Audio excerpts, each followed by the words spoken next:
welcome back to my channel. It's Mintae here with some great gems about loan origination.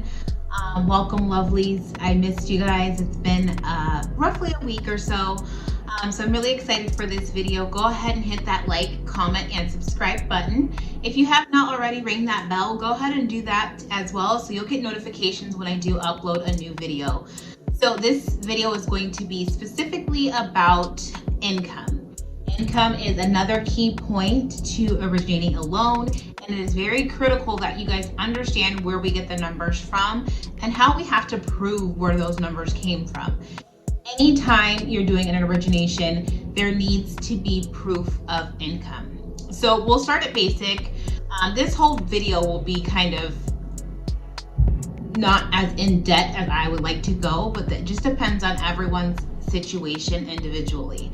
So let's talk about how to calculate income.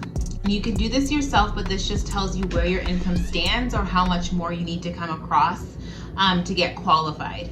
So a couple different things is hourly pay. So if you are a standard employee with an hourly pay of $30 an hour and you work 40 hours per week, what you're gonna do is, I want you guys to remember this specific number, 2,080. That specific number is the average person who works 40 hours per week. So how I got that 2,080 is gonna be 52 weeks in 1 year times 40, because you're working 40 hours per week, equals 2,080. So instead of doing your hourly times 52 times 40 hours, it's just easier to just remember that 2,080 if you're a full-time employee. Now, I said an estimation of $30 an hour. So what I'm gonna do is type in 30 in my calculator, just a standard calculator for this one. Later on down the line, I'll bring up my mortgage calculator so I can show you guys how that works. Basic math, 30 times the 2,080. That means that your gross income is $62,400. Now, that down by 12 months, then you can count your monthly. That's going to be $5,200. So also there will be another video going over debt to income and what to count for as far as debts or what's considered debts, because utilities is not considered debts. But in another video, we'll talk about that. This one is strictly going to be about income. So this client makes $30 an hour, works full time,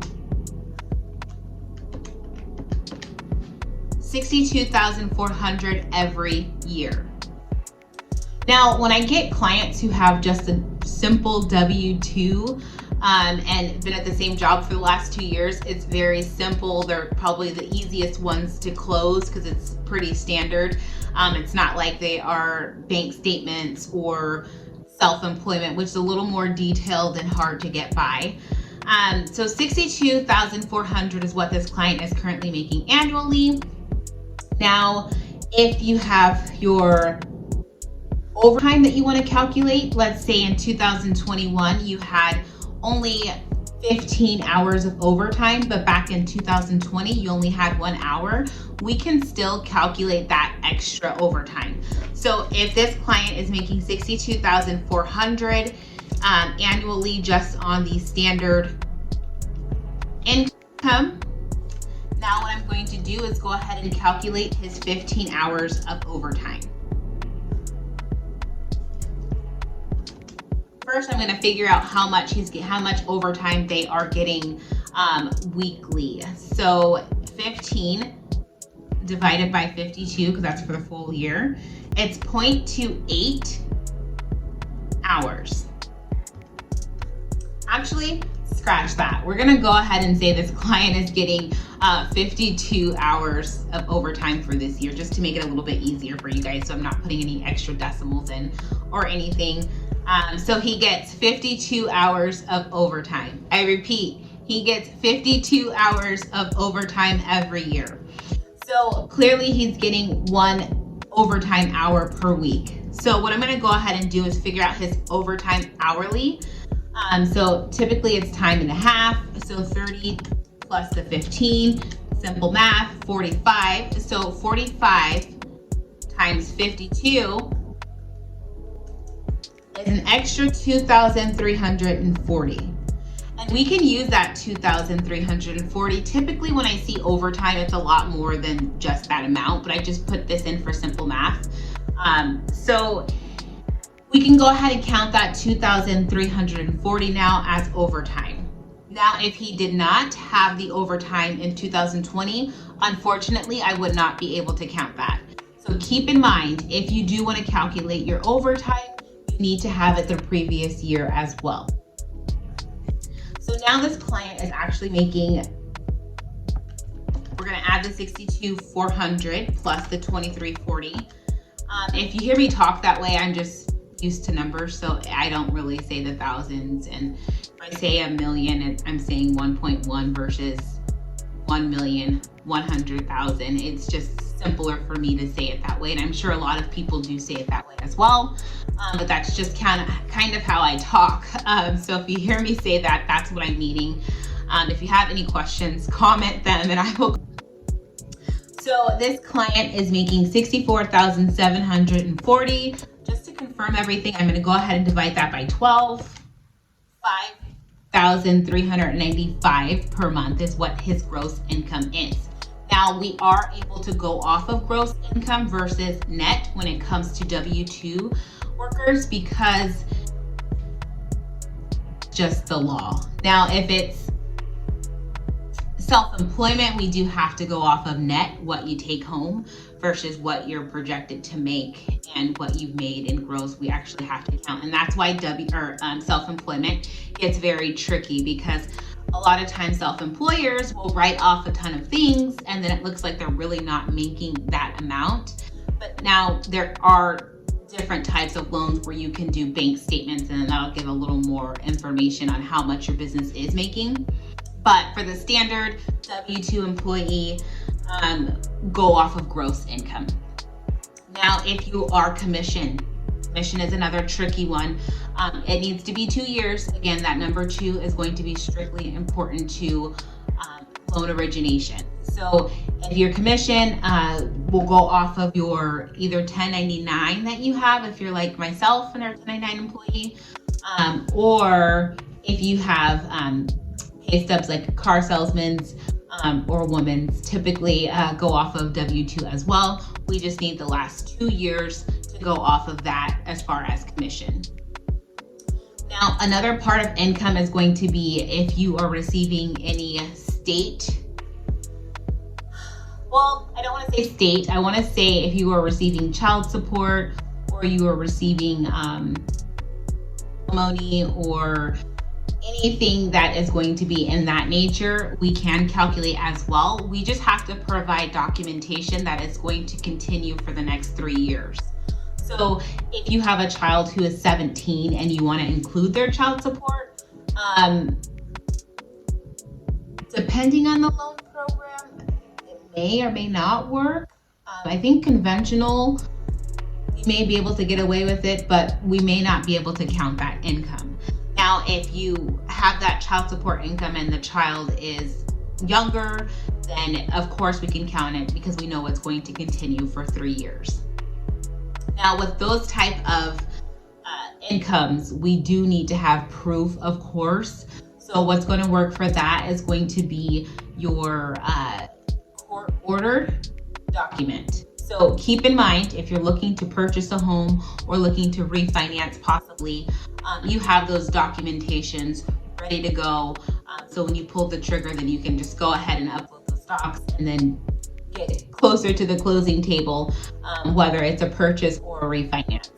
So we can use child support, we can use alimony. Now, if you're getting Social Security or VA disability benefits or anything like that, we just need your 1099-R or an award letter. Sometimes some lenders do require both, so keep that in mind that you will need those documents as well.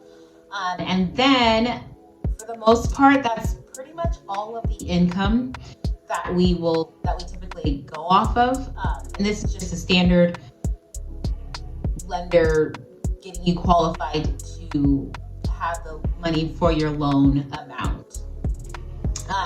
Like I said, the next video is going to be, or there will be a video regarding debt to income, which is another key point. But first and foremost, I just wanted to show you guys how we calculate. And some of you might already know this, but I just wanted to break it down a little bit easier for you guys to understand at what we're calculating as far as income. So to recap things, W-2 employees are going to be the most fastest transaction. And then 2 years of tax or 2 years of W-2. If you're self-employed, 2 years of tax returns. We're going to go off of the net income for self-employment. And then for W-2s, we'll go off of the gross amount. Now, what I mean by gross and net, gross is before the taxes come out. Net is going to be after the taxes come out. As far as self-employment, that's going to be any depreciations that you guys have on your tax returns. Child support we can use, but it needs to continue for 3 years or else we cannot. If you get overtime, then we can go ahead and count the overtime if you have received it for the last 2 years. Even if it's 1 year for the previous year, we can go ahead and count the extra overtime that you get this current year. So make sure you keep that in mind.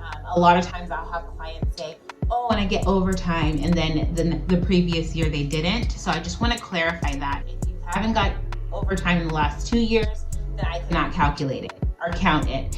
If you have, then great, your income is higher.